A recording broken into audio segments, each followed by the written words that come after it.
वाचायची नाही तरी आम्हाला त्याच्यातलं बारकाईने वाचायचंय. याच्यातलं एखादा फक्त शब्द फिरतो हो केला ना तुम्ही लय बाहेर आला त्यामुळे मला पटकून बाहेर यावं लागतं.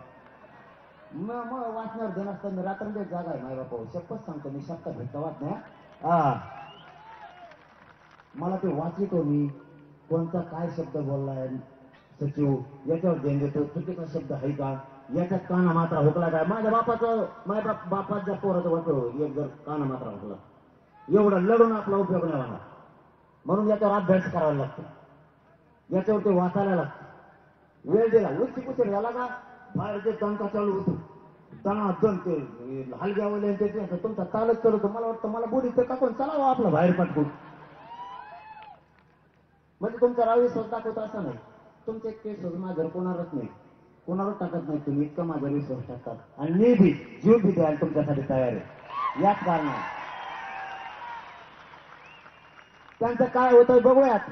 आपण त्यांना आत्ता आणि रात्रीचा वेळ दिलाय त्याच्यावरती आता अभ्यासक बोलून जे महाराष्ट्रात कोणी अभ्यासक असतील त्यांनी रातोरात या.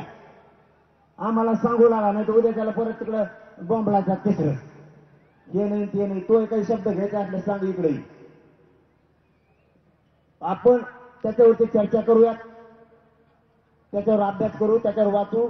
आपणही संध्याकाळी याच्यावर चर्चा करू एकत्रित तिथं जिथं तिथं. कोणाला वाहनाला त्रास होईल असं काय करू नका. सगळेजण इकडे थांबा. मी तुमच्या शब्दाच्या पुढे नाही तुम्ही माझ्या नाही. आपल्यापासून कोणालाही मुंबईकराला त्रास होऊ द्यायचा नाही. कारण मुंबईतले भाऊ सुद्धा सगळे जनता आपली आहे. आपण त्यांचे एकमेकावर माया करायला शिकायचे. सगळ्यांनी त्या मार्केटकडे या. तिथं सगळ्यांनी आता जेवण ठेवणं करू. आपण याच्यावर अभ्यास करत बसू. आणि आपल्याला आझाद मैदानला गेलं तरी आरक्षण घ्यायचं इथून घ्यायचं कुठून आपण तर पहिलेच म्हणलो होतं आंतरराष्ट्रीय दिलं तरी आम्हाला घ्यायचं. आणि तुम्ही बिडात दिलं तरी घ्यायचं नगरमध्ये दिलं तरी घ्यायचं आणि पुण्यात दिलं तरी घ्यायचं आणि आझाद मैदानला गेलं तरी घ्यायचं. आझाद मैदान कॅन्सर आहे का आपलं नाही. आपण म्हणलं का महागार नाही आदेश द्या मग काय हरकत नाही ना. आम्हाला काय तुझ्या जाऊन काय घर बांधायचे काय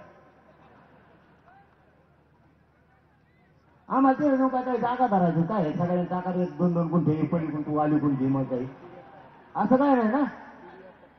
त्याच्यामुळं काही गोष्टी समजून घ्या. आपल्याला अभ्यास पूर्ण व्हावा लागेल. दूरदर्शी ठेवावं लागणार. त्यांनी ते आपण त्या 3-4 मागण्या आता केल्यात त्याबद्दल जे शासन निर्णय दिले त्यासाठी इकडे आलेले आहेत आपण. आपलं काय म्हणणं आहे. पण तरी ते आल्याच्या नंतर वाचूनच निर्णय समाजाला विचारून घेतला जाईल. म्हणजे तुम्ही आणि महाराष्ट्रातला मराठा समाज मीडियाच्या बांधवाच्या माध्यमातून ते त्यात चुकीला म्हणजे मी काय हा म्हणणार नाही. म्हणून तर तुमचा महाविश्वास आहे माझ्यावर. मला पक्क लागतंय तर जमतंय. ते आल्यावर पुन्हा आणखीन एखादी 15 मिनिटांनी तरी 15 मिनिटं म्हणलं तरी 2-4 घंटे काही केले तरी लागणारच. जाणार पण आज ते ही वेळ दिला रात्र दिली ते केव्हा आले का पुन्हा आपण त्याच्यावर चर्चा करू. पुन्हा मी काही वकील बांधव काय अभ्यासक घेऊन बसतो चर्चा करतो. आता त्याच्यावर लगेच जाणार. त्यामुळे तुम्ही सगळ्यांनी शांत आता जेवायकडे जायचं. आझाद मैदानचा उद्या निर्णय आपण सगळ्यांनी बसून उद्या घ्यायचा. निर्णय तुमचा माझा आपल्या समाजाचा. पण आरक्षण पूर्ण मिळाल्याशिवाय माघारी जायचं नाही. एक मिनिट यांचा काहीतरी प्रश्न. एक मिनिट आडांना करू मला आवाज नाही यायचा.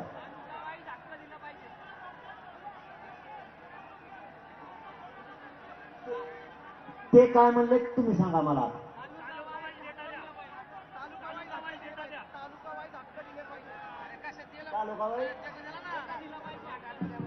हा डेटा म्हणलं तालुका वाईज नसतो आहे का. आता डेटामध्ये ज्याला प्रमाणपत्र मिळालंय तो घरावाईज म्हणा. तालुका वाईज कशाला घरावाईचा झाला तो. आता मात्र मुंबईच्या सगळ्या मराठा बांधवावर जबाबदारी आजची वाढली. थोडं जेवणाचं आणि पाण्याचं या लेकरांना तातडीनं करा आणि सगळ्यांनी तिकडे बाजूला जाऊन आराम करा. ते ग्राउंड कुठे बघा. सगळे तिकडे चला. आझाद मैदानचा निर्णय उद्या 12 वाजता आपण घेणार आहे. आणि मी जर सरकारला पुन्हा एकदा सांगतो मी जर आझाद मैदानकडे निघालो तर मागं वळणार नाही. मग आता ही सरकारला द्यायचा का आजचा आणि रात्रीचा वेळ द्यायचा का सरकारला. जाऊ द्या एवढ्या वेळेस जाऊन टाकून नाही दिलं तर आपण 7 महिने करतात का बघू नाही उद्या त्याला निघाले ते काढत